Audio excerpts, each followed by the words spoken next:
So we're going to be visiting In a Decade, recent acquisitions to our collection. And this is an exhibition that came about as we had to pivot as the pandemic hit and a number of exhibitions had to be put on hold due to traveling restrictions from different places around the country. And so what I did is I actually looked at our permanent collection and looking at sharing with our community. So this is one that I curated and looked at the past 10 years and the gifts that have come into our collection.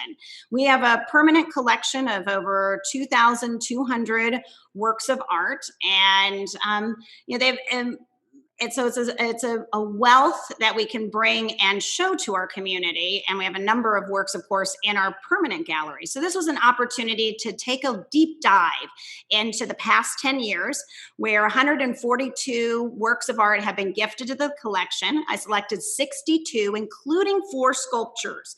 And so we'll be able to learn a little bit more of that about those, and also hear from 3 of the collectors. And so the collectors, Mitchell Kaneff, heavily focused on modern and contemporary art, Kass and Jerry Pike, both who have really a love of photography, abstract, and folk art, and Kevin Concannon and Margo Crutchfield, where they have really, through their gift, have delighted our visitors with their collection of fine art multiples. And all 3 of the collectors have been part of our curated cribs. So most of you might have met them in their homes and seen their collection. So this will be an opportunity to hear a little bit about the gifts that they've given the Taubman Museum of Art. The pieces featured in a Decade really reflect our collection. And that was that goal. As we walk through the gallery, you'll see the diverse elements of our collection, where we are a collecting institution with the mission primarily on 19th and 20th century art, American art, modern and contemporary art, regional and folk art, photography, and new media, as well as design and decorative arts that emphasize artists in the American Southeast. And the various collectors that gift to our collection, as well as, and I'll give different examples as we walk through of the people in our community that have gifted, but also galleries and a bid that we have made in order to welcome an Akins into the collection. So we're going to go ahead and shift gears, and you will see In a Decade in our gallery. So we walk into In a Decade, and as I said, there's different elements from our collection that we're showing. You see right here the fine art multiples gifted from Kevin Concannon and from Margo Crutchfield. And as we go into the right, there are 4 works that Mitchell Kaneff gifted in that modern and abstract area. And at this point, we're going to switch over to a video clip and we'll hear from Mitchell.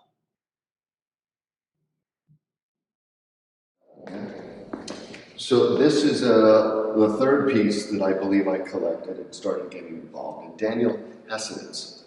Again, for me, it was very powerful. It reminded me of Georgia O'Keeffe in terms of the flower and the bouquet, and obviously a very sensual piece as well, because it could obviously look like a woman here in many different aspects, from her hips to her belly button and stomach up, and almost kind of a gift to humanity.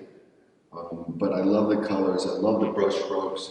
A lot of thick, wet kind of strokes were laid in this piece, but each angle you looked at it, it also changed in its view, and in different lighting it shows up.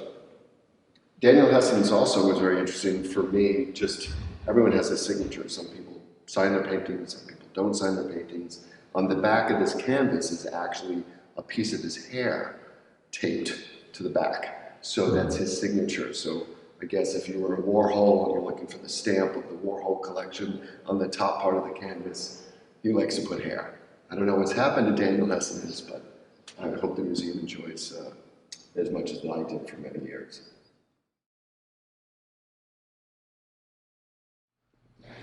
So for me, art is always about, does it upset you? Does it move you?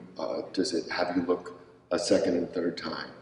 I was walking down Madison Avenue. I live in New York City and a resident of New York City, but super excited to also just bought an apartment here in Roanoke and be part of the community. We've actually been here for 25 years now, so very proud to now live downtown. When I was walking up Madison Avenue, this was in the window of a gallery whose name I forgot, and this is a Robert Mars, 2000, also 6, which was interesting, very similar period of time when I started collecting. What I loved about this was Americana. You know, he went around the country and shot different sort of neon signage, putting together, I love this, broken letters of a cocktail lounge and restaurant. But the whole thing is mounted to a newspaper. So his background, instead of canvas, or instead of some sort of aluminum piece, is actually, and he actually ran it all along the trim. That's why I never framed it, because I thought it was fun to look at it from the front, from the side, you know, kind of get an idea. It even has some prices of things, some names of different things that are going on. And again, I just loved how the image came in. The actual liquor sign is pointing towards a telephone pole with birds on it sitting going in a different direction. So for me, it was just an interesting piece. I loved looking at it, and I enjoyed that also in my home for a number of years. And he had signed that on the bottom. And as Mitchell said, you know, he enjoyed it in his home for a number of years. And the 4 pieces that he gifted to the collection were really anchor pieces that he purchased to start his own personal collection. So, you know, always finding, you know, hearing that behind the scenes, like the hair from the artist's residence, or from Mars, seeing the, you know, the side where that newspaper continues across the side of the canvas. And collector Mitchell Kaneff has a long-standing relationship with the museum, and many of us heard him at the 2019 Women's Luncheon as he was our keynote speaker. And also, he collaborated on a solo exhibition of his grandmother's artwork in 2014. And he's currently serving on our board and on our collections committee starting this past year. And so that's interesting. Again, we have collections committee that meets on a quarterly basis and reviews the gifts that are proposed to come to the collection. And as we pan, you can see a number of other works that Kaneff donated. There's the residence. And as the collections committee looks, they consider many things. How does it fit into the collection, into the elements that we're looking in terms of that mission going forward? Storage. We're always concerned, as all museums are, in terms of making sure there's a place to keep it safe, in terms of, you know, if it's a work on paper, or if it's a, like these here in the cases of the fine multiples, or coming upon a Jeff Koons fine art multiples. So, you know, these take a little bit more room because they are the 3D versus something that, like photography, that would go into our works on paper.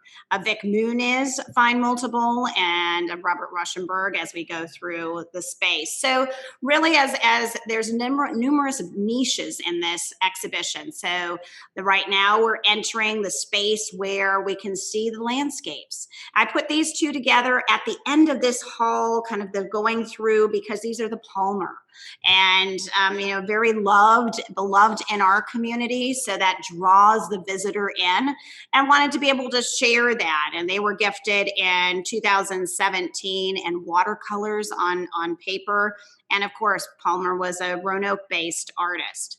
And as you move across, another example where we see a Stenhouse and a Wolf Kahn.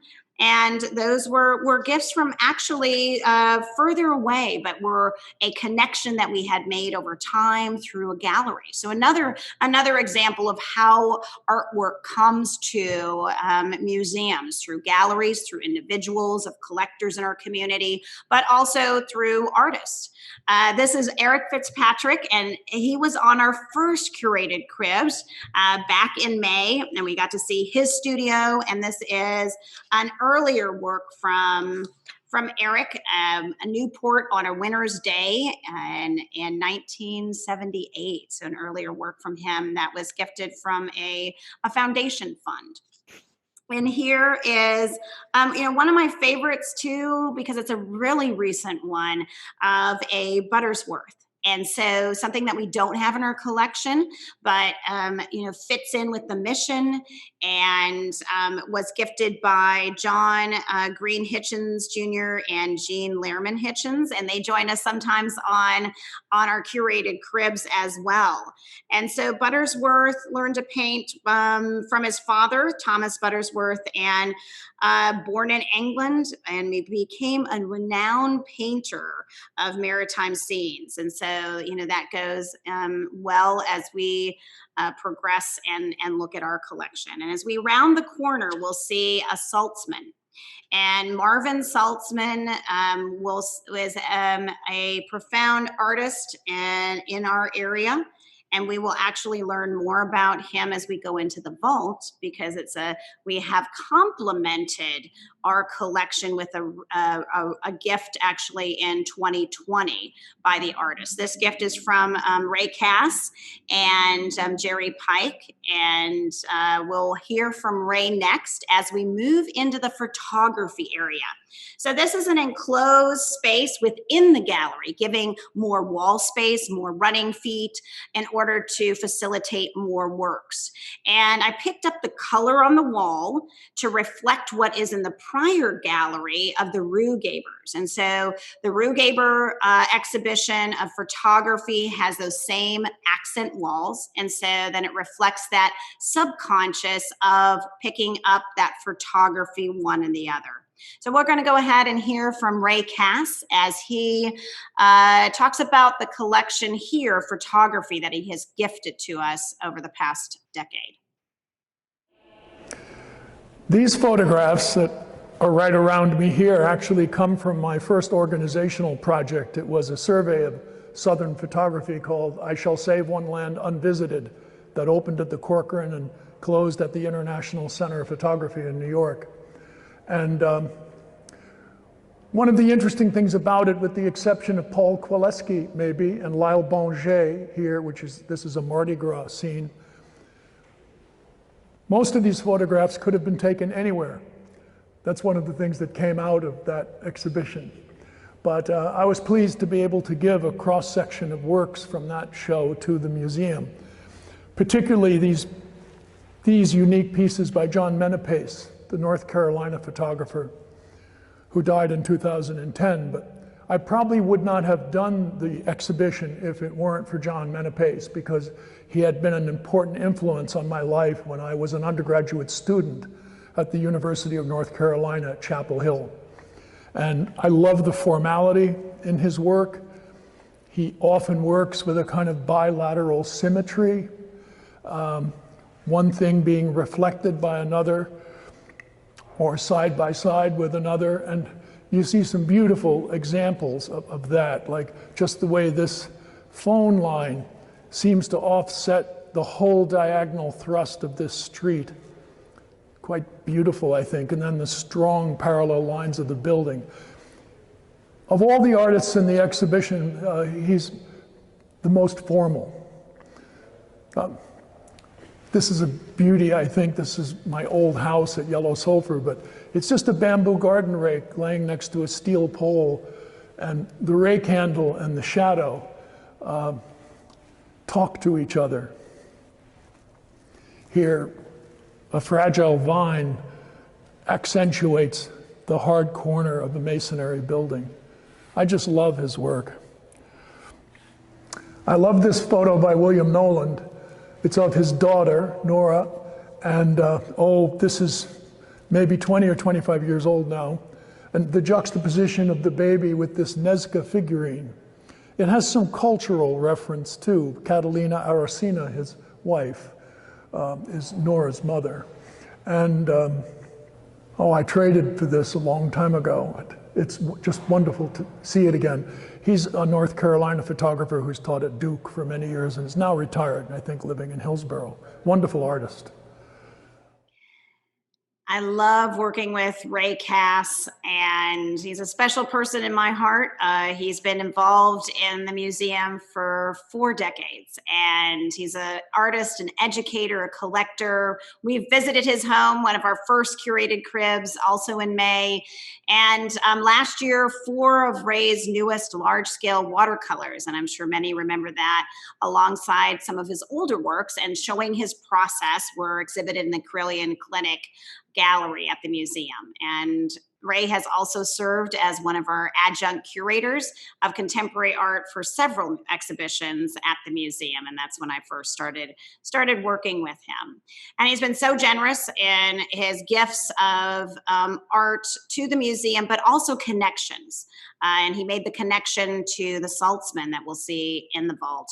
And I will give a shout out to Bob Sulkin, who's retired professor in photography from Hollins University. And I reached out to him, and he assisted me in the curating of that photography room, and also that space that we just were in, and also the writing of the text, since that is his expertise. So again, leaning on people in our community and calling out on expert scholars. So as we continue in the gallery, you'll see a folk art area, and folk art is part of our mission in terms of collecting, and we have quite a substantial works in our collection and have had numerous exhibitions within pulling from our permanent collection.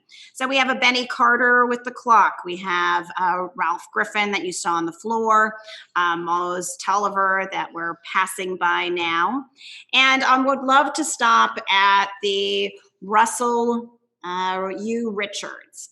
And you'll see this is a favorite, and I wanted to make sure to include it in this exhibition. And we've had many visitors that have asked, "Oh, is there a poster? Is there a card?" Because it's a interesting work, and it's called it's by a Charlottesville artist, Russell Richards. And his drawing was originally shown in a solo exhibition, Thoughts About Life and Death, in 2010 at the Taubman Museum of Art. And his inaccurate map series really exudes loud colors and jittery lines, as you can see, and capturing really that urban pulse of the downtown life, the bustle, and his interpretation of each city. So this is his interpretation of Roanoke. And so, you can see some of the things that are fun. You can see that bustling going on and recognizable structures, but also, that play that comes to life. And so this is one of the ones that is in the exhibition right next to the folk art. And then we move on to the last section, which is where the portraits are. And wanted to include, we had a number of portraits that were gifted in the last decade.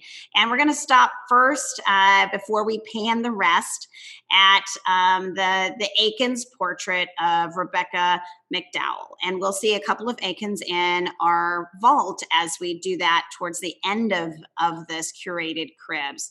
And, talking about the bidding process. So sometimes, and this was one of those, it came to our attention that there was a couple in California that wanted to gift this to a museum. And so there was a bid for it in terms of not a monetary one, but a scholarly one. And, out of the numerous museums that put in for the bid, we were the one that received it, which really shows that strength of our collection in that area. So we're really excited to be able to share this particular one with our community. And as we reinstall our permanent collection in the upcoming year, we'll be able to continue to share our collection of Aikens. And Karl will tell a little bit more about the Aikens as a painter, and Mary about the history as we get to the vault. But this is, again, a portrait of Rebecca McDowell and by Thomas Aikens. And so as we go ahead and pan the rest, we have Jack Levine, the millionaire, and a portrait of a lady. by an unknown artist that complements, again, what we have in our permanent collection to show different artists and those that are both unknown and known, and especially looking at fingers and hands and gestures. And this is a gift from the artist. So many times an artist that has had a solo exhibition or part of a group show here will gift a work to that that we would accept into the collection. This is Aggie Zed. It's a pastel ink acrylic on paper, and it's called Trim.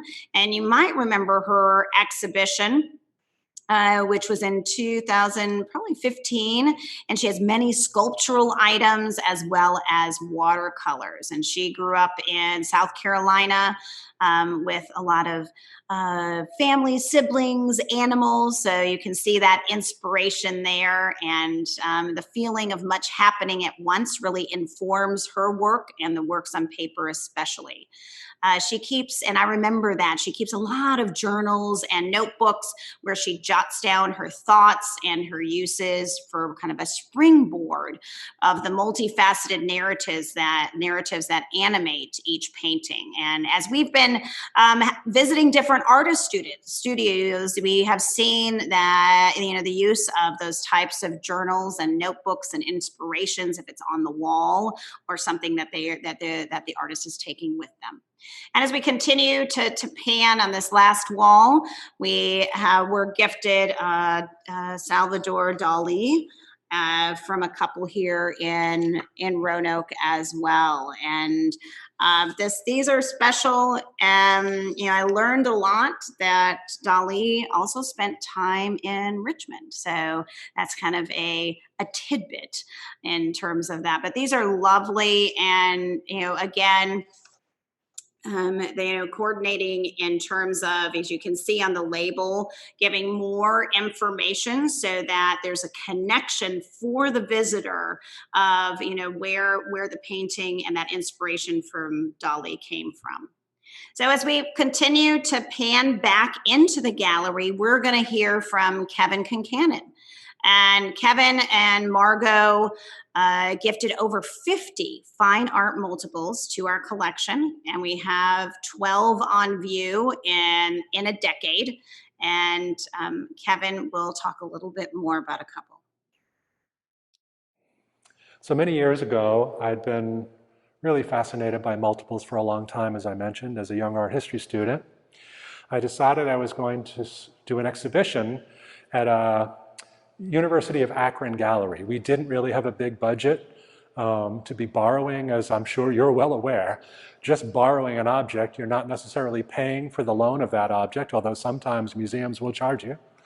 You're paying massive amounts of money for things to be crated and shipped, and it's really expensive. So I wanted to do a show of multiples, because for me, multiples are a great way for not only people to actually have stuff in their homes and collections and have a connection to art and art making and creativity, but they're a great way for smaller museums to provide a breadth of different types of artists, different types of art, relatively inexpensively. And these were pretty inexpensive. So I did a show, and one of my favorite things in this show was I had a bunch of perfume bottles made by artists, starting with Salvador Dali, Leonora Fini, Niki de Saint-Phal, whose bottle is here, Sol LeWitt, and I believe a few others whose names don't immediately come to mind. But we found this antique display case from like the 30s or 40s, and brown mahogany with the curved glass thing, and they were in it. And it was my favorite thing about the whole exhibition. It looked so cool. It would be really neat if you could walk into a department store and buy these things today. I think Niki still has some variation. Niki's passed now, but I think there's still some variation of her perfume bottle that's less ornate than these, which are among the originals there. So in that sense, one of the things that was so great about it is that art entered the homes of women, presumably, who were buying perfume and just thought it was a cool bottle, and they would have an artwork in their homes, which was really neat. Likewise, the Yoshimoto Nara behind here, the pup cup, if during the exhibition, we had 3 of them, and they got batteries and they're motorized, and during the entire exhibition, we had to change the batteries because one of them just crawled around the floor like a robot vacuum for the entire day. It was the coolest thing, and it's a toy. And there are a lot of artists. There's another artist, Daniel Oates. I don't know that I gave a Daniel Oates, who's an artist who made toys for children. So there's this whole other genre of children's toys made by artists. I believe you got a Murakami plush toy, and also this Murakami over here. So this Murakami here from 2003 is called Ms. Ko 2, Go Square, I guess, and she is a variation. She's the, what is they call her blonde BT edition. And the BT magazine that it actually comes as a bonus gift with is the #1 art magazine in Japan. And BT does this sort of thing a lot, Bijutsu Teko. And Ms. Ko's in it. But she actually, if you look online, you'll see that it's from the, it doesn't say it here, but it's from the Superflat Museum collection. And I think you also got a Superflat Museum. And the Superflat Museum collection, again, this toy idea, I think it's otaku culture, the sort of the geeky anime culture that was so prevalent in Japan during this period.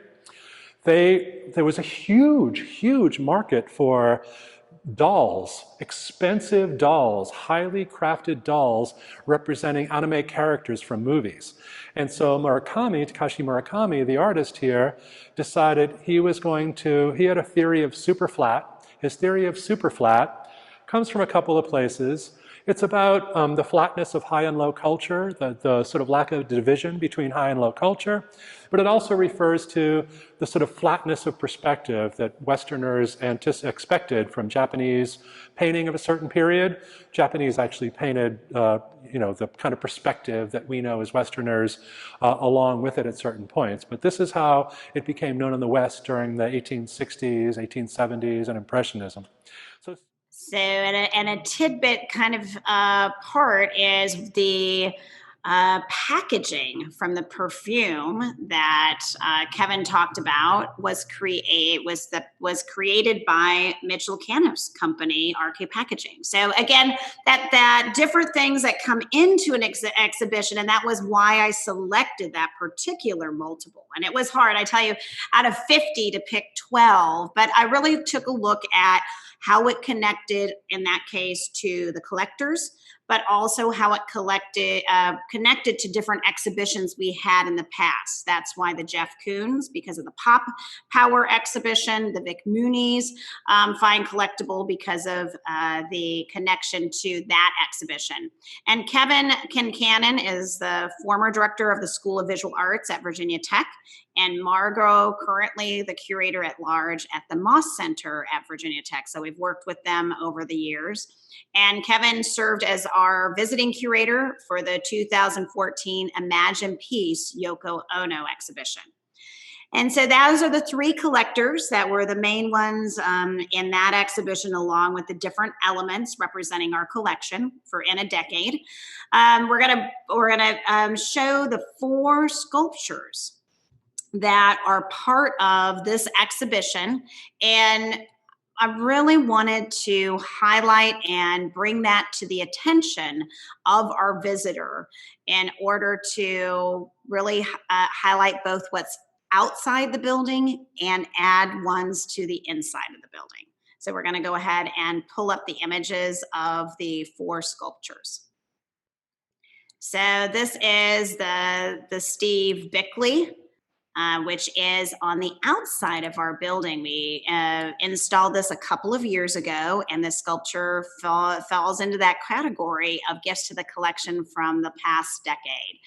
It's 2008, as you can see, the power-coated steel. It really helps that visitor pathway as you are at the corner of Market and Salem Ave, and you can see up The sculpture comes to life, as well as the banners leading to our front doors.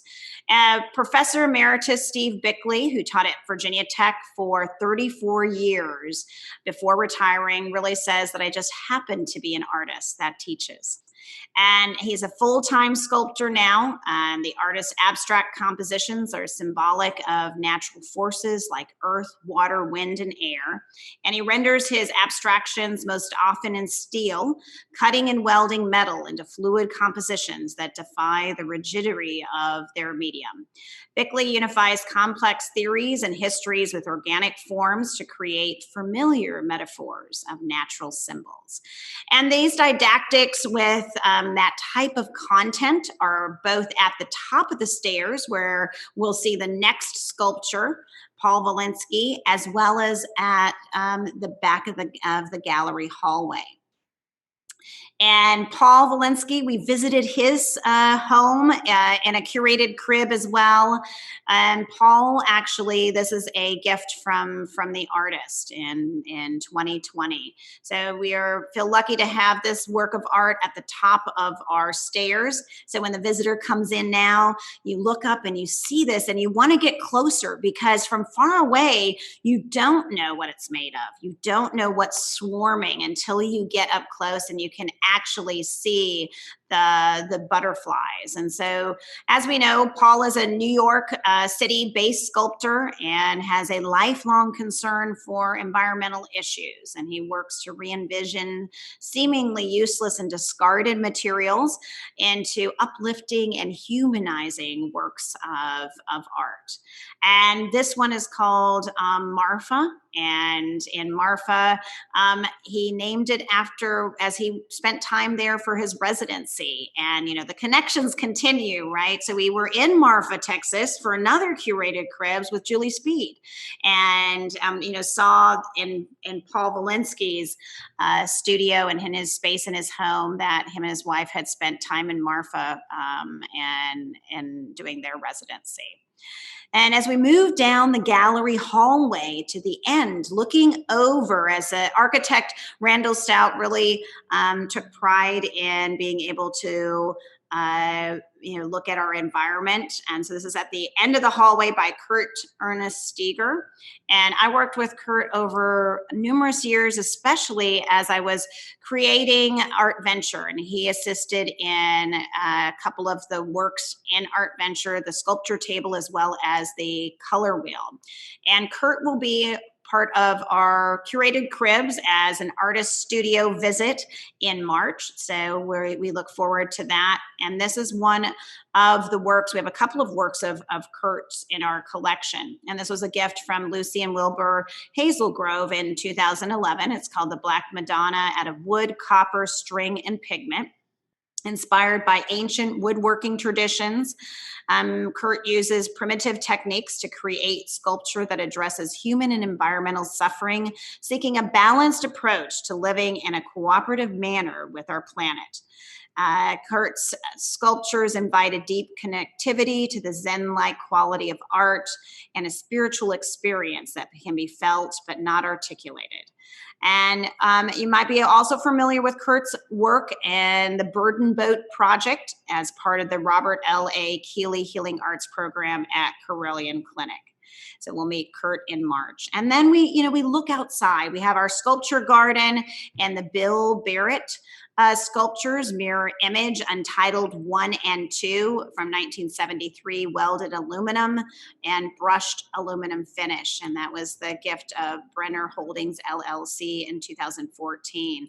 And Bill is interesting. If you take a look at where he is featured, he has a number of things in Santa Fe now. And he's known for that abstract sculptures in steel and aluminum and bronze. Born in Los Angeles, he earned his degrees from the University of Michigan. And early influences on Barrett's work included sculptors like Henry Moore and Rodin. So you can see that influence. And since the mid-1960s, Barrett's work has been shown in numerous international exhibitions and in the permanent collections of the Cleveland Museum of Art, the Yujitsukashi Hara Open Air Museum in Japan and the Virginia Museum of Fine Arts. So we're excited to have both of these in our sculpture garden, and I look forward to sharing details in the future as we continue to expand this part of our museum.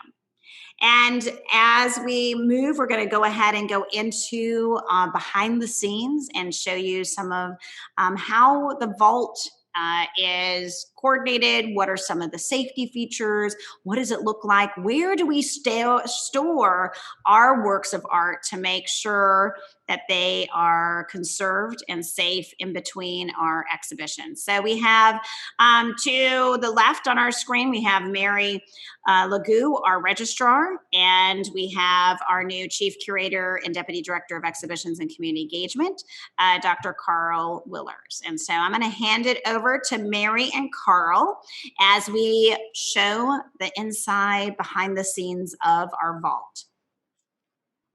Okay. So I'm going to talk a little bit. Can I be heard? Yes, you're good. Wonderful. Volume, not my superpower. So this is our main vault. It is one of 3 storage spaces in the museum, but it's the largest. And it's where we keep our paintings, our 3D works as well. So we've got larger sculptures out, and we'll see examples of that in a little bit. And then we'll also see our compact shelving system for the smaller works. But right now what we're going to look at are the rolling screen system that we have, our screens that we have our paintings on. So here's one that we're going to show you.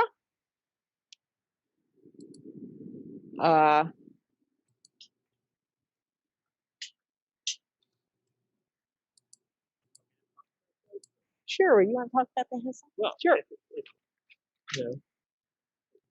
Yeah. Here on the end of the screen, we see a Charles Hassan work, an American Impressionist artist. This is called Across the Park from 1904. It's obviously an oil on canvas.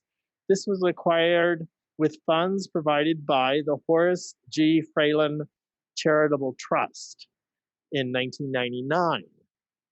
And Childe Hassam is one of the greatest of American Impressionists. He dedicated his career to depicting landscapes and the human landscapes and both urban and rural scenes. He was a prolific and very successful painter. He's equally adept at sort of capturing modern cities and the charms of country life, which are actually kind of mixed in this scene. Although it's a scene of Central Park in New York, it almost has a rural feel to it.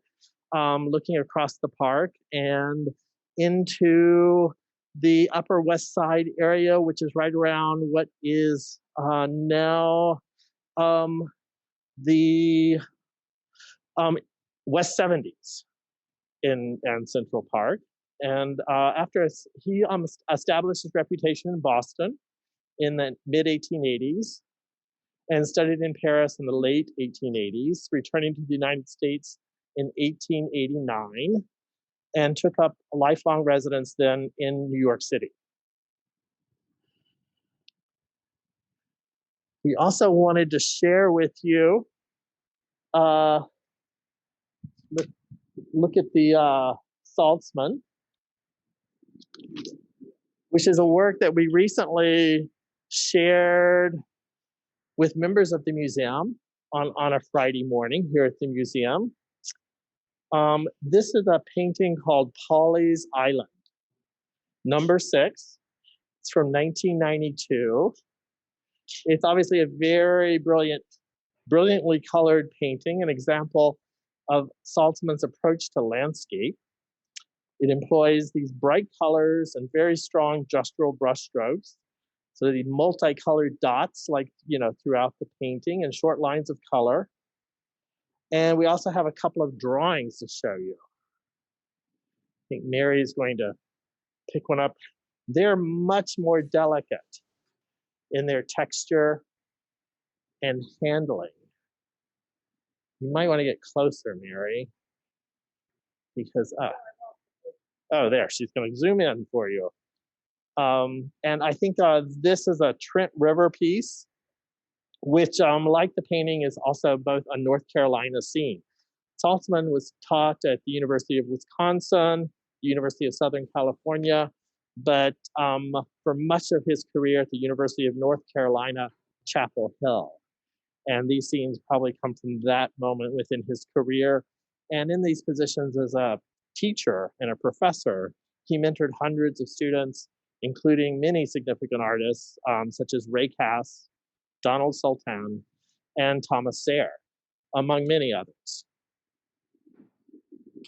So you can see the connection to our collection that we have. So that's one of the considerations as we were complementing the current Saltzman that you saw in a decade, and then adding this one.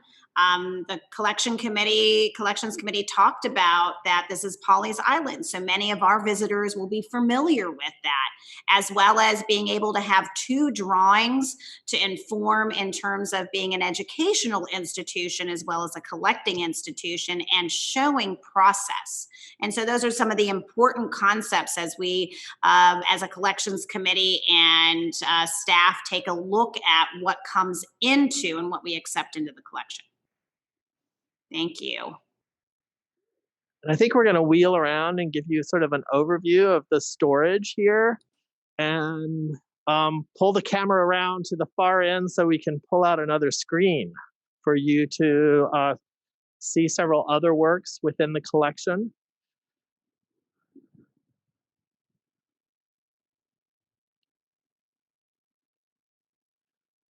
And Mary is pulling out a screen that really holds some of the gems of our collections. These are many of the works by Eakins and Eakins' family. I'm going to talk just a little bit about Thomas Eakins, who's one of the great American realists of the 19th century. He dedicated his career to painting the human figure.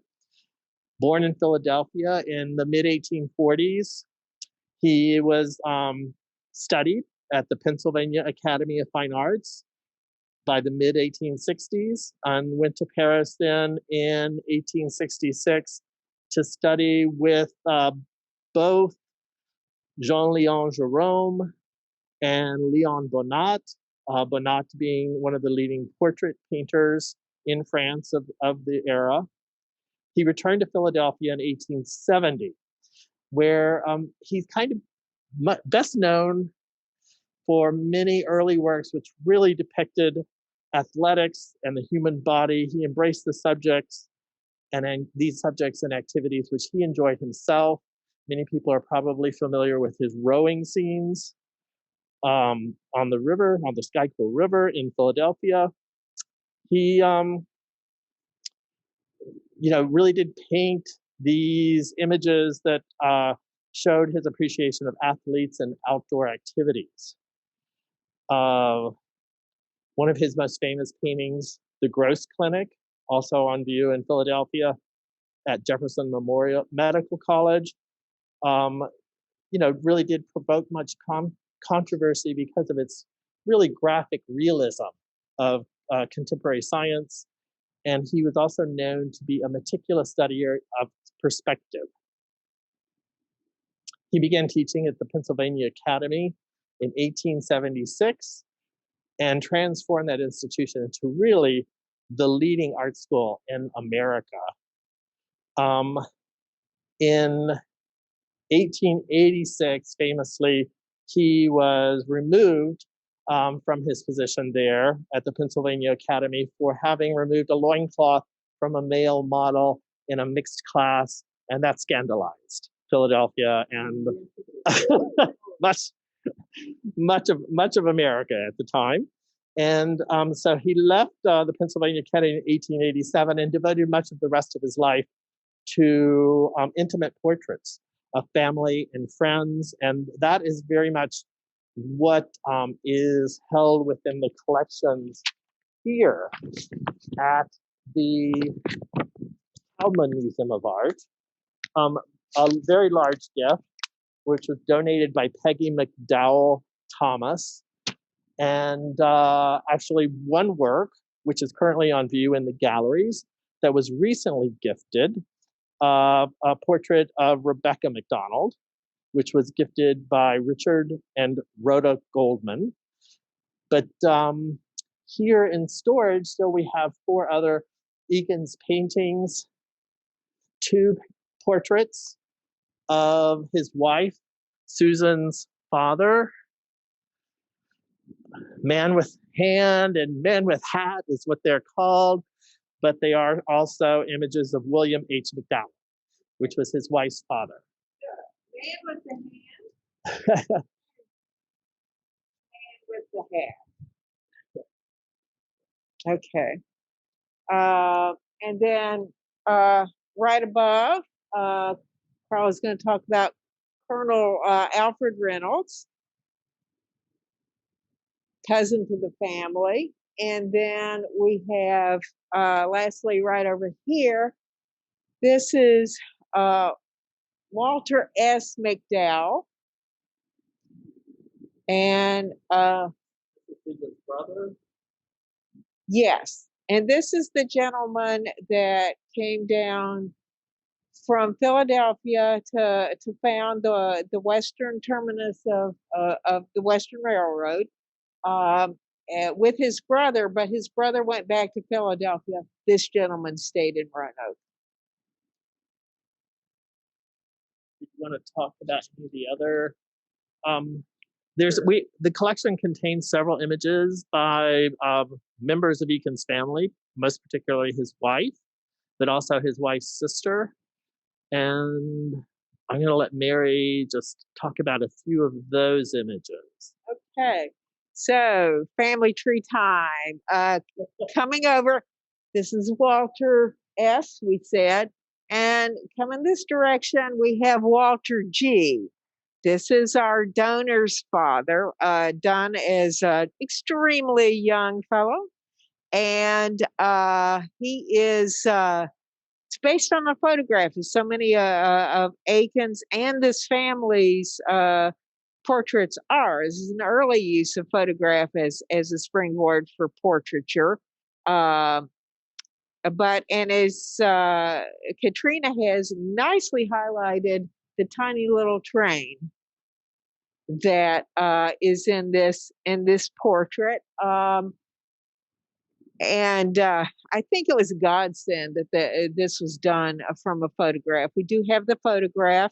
We have those little boots too, because you can see that probably a baby meltdown is in the near future. Had he had to sit for his portrait, I don't think it would exist. That is true. I can't even imagine, having that as a parent and being able to make sure that the child is still. So I agree. Well, thank you for showing the screens that we've pulled out. Let's go ahead. I'd love to share some of the sculpture viewpoint as we move through the vault.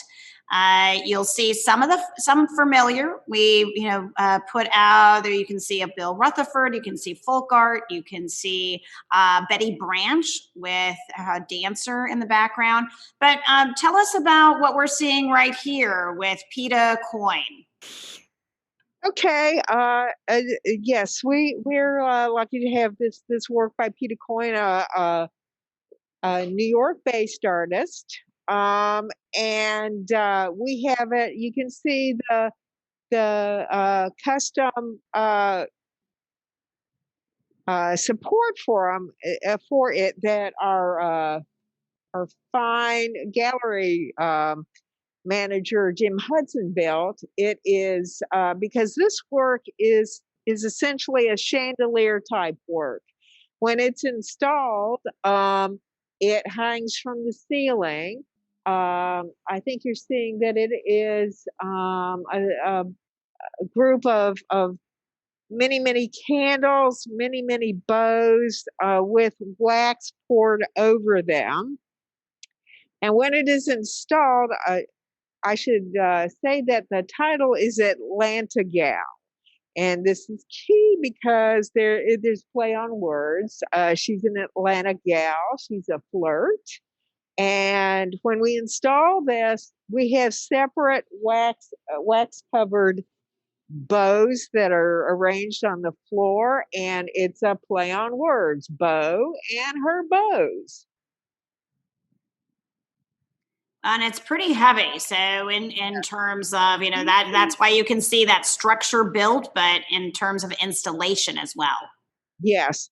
Yeah, this is to install this work is usually about a 2-day process because we have to rig up and take that thing slowly to the ceiling with a heavy metal chain link, right? And then that is covered with that's dressed up. It's covered with a white satin covering. Mm-hmm. Wonderful. Well, thank you for sharing that background information, Mary. And I think maybe some of you might be thinking, what about the Judith Lieber handbags and other 3D objects that are smaller? Where do we store those?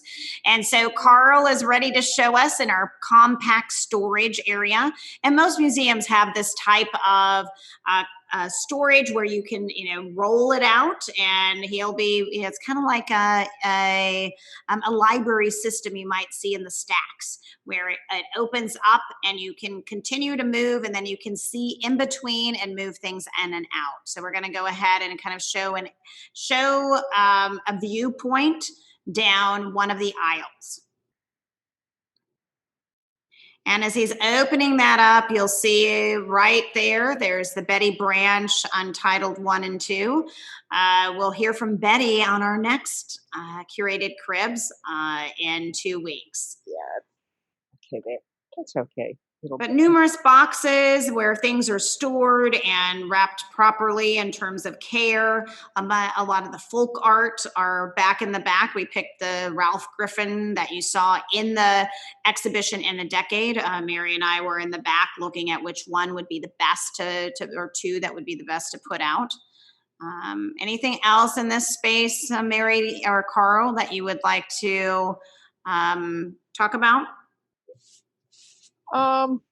What we didn't talk about is that you can see a plethora of things throughout all these spaces. And lest you imagine that I devote a day to tracking everything down, just cruising through everything, let me say that we have a collections management database. It records each object that we own, giving basic information about that work. It includes an image, and it also includes its home location and where it is located currently. So I have a darn good chance of looking at my database and then going to the spot where the work is stored when I need to either look at it or get it ready to move out into the galleries. Thank you, Mary. Yeah, so that explains, of course, how do you find something within the vault, or where it's located on the screen or in the compact storage. And out of those 2,200 works of art that are in our permanent collection, over 50% is works on paper. And those are in a different storage area up on our 3rd floor that is in a secured space. And we won't be visiting that today, but that is where the rest of the collection lives. And so with that, thank you for attending the In a Decade gifts to the permanent collection and recent acquisitions in the gallery, listening to a couple of collectors, but also getting that inside view of the curation and of the vault and behind the scenes.